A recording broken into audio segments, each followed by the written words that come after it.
దక్షిణ సముద్ర తీరాన శ్వేతపట్నం అనే ఒక నగరం ఉండేది. ఆ నగరానికి శ్వేత చక్రవర్తి మహారాజు ఉండేవాడు. తనకి విష్ణుప్రియ అనే భార్య ఉండేది.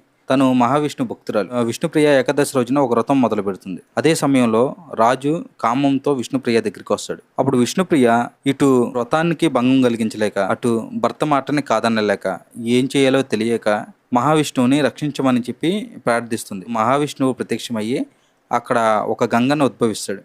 ఆ గంగ ఆ మహారాజు మీదకి ప్రవహిస్తూ వెళ్తుంది. అది చూసిన ఆ మహారాజు భయంతో ఒక పర్వతం ఎక్కి కూర్చుంటాడు.